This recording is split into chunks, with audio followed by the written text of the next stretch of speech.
là trong nâng thực ca bằng hành chun nào tool muối mà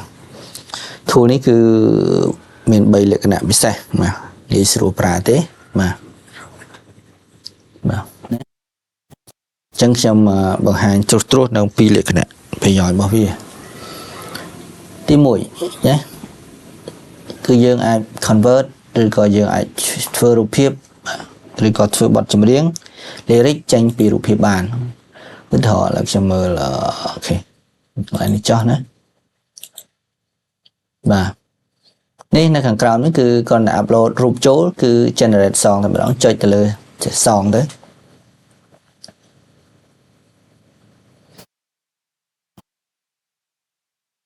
này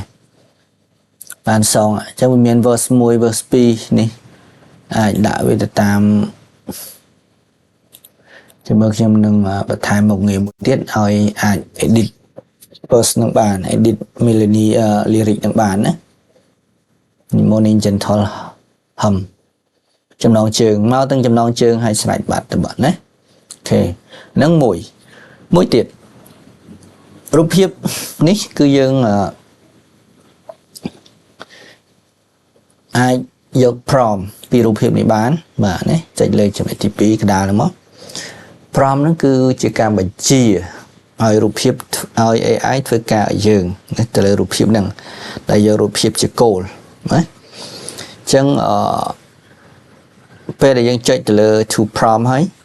យើង ចុច generate prompt តើ ជា វា នឹង មាន អី កើត ឡើង សូម ចាំ តិច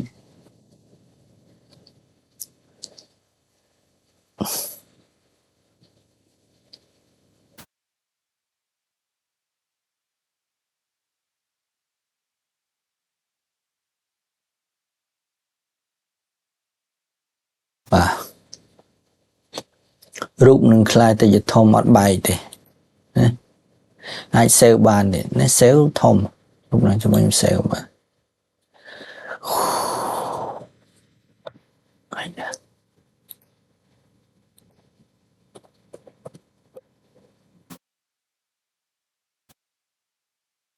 save បាទ ចឹង នេះ យើង បាន prompt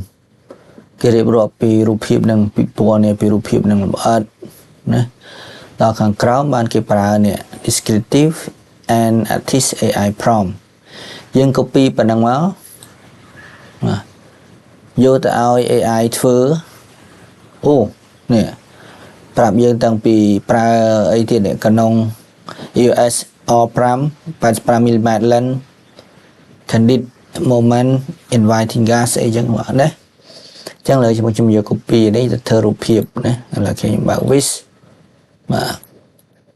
ខ្ញុំ pass មក ហើយ ខ្ញុំ ចូល ធ្វើ នេះ មើល រូប នឹង ចេញ ទៅ ជា ស្អី វិញ ណា បើ យើង អត់ ធ្វើ ចឹង យើង អត់ បាន prompt ទេ prompt នឹង សំខាន់ បាទ ទៅ ជា រូប ផ្សេង យើង ចង់ បាន រូប ដូច អាហ្នឹង ណា យើង ដាក់ នេះ មក សំ ចាំ តិច ឲ្យ វា ដាក់ ឡាយ បាទ អាវ ឯង ដែល ខុស ទៅ មុខ គេ ខ្ញុំ ចេញ តែ ម្ដង ទៀត ដោយ ប្រើ រូប ភាព ជា goal subject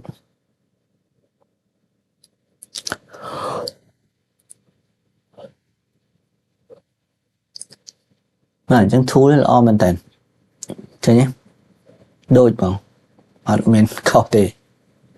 បើ សិន ជា យក រូប នេះ មក ដាក់ វិញ ហើយ description ហ្នឹង ដដែល ហ្នឹង គឺ មក បុប រូប របស់ យើង មក ហើយ ពេញ តែ ម្ដង ណា ធំ original សុទ្ធ តែ ម្ដង ណា ឃើញ ទេ ណា វា ហាក់ ដូច ជា យើង copy រូប ដែរ ណា copy រូប ដែរ អញ្ចឹង tool នេះ ល្អ មែនតើ និយាយ ទៅ បាទ នេះ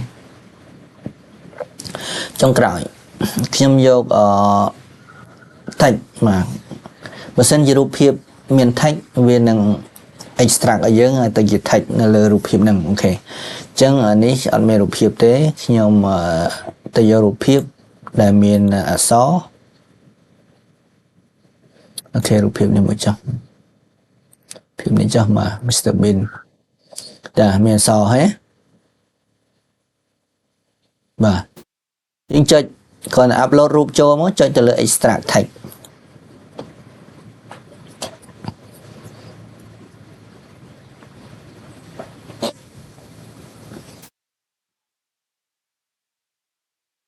បាទនេះ text ដែលយើងមកគឺយើង copy ទៅប្រើបានឃើញអត់បាច់ទៅវាយអីអក្សរឲ្យឡើងវិញទេងាយស្រួលមែនទែន tool ហ្នឹងចឹងប្រសិនបើជាបងប្អូនបាទយើងត្រូវការអាចឆាតមកបានណា Telegram នៅក្រោមឬក៏ចូលទៅក្នុង group Telegram ក៏បានណាយើងមាន tool ជាច្រើនទៀតខ្ញុំនឹងបង្ហាញជាបន្តបន្ទាប់ tool នេះងាយស្រួលប្រើទេណាយើងមានតែ account Gmail មួយយើងប្រើបានណាបាទអញ្ចឹងអរគុណច្រើនសម្រាប់វេលាពេលនេះយើង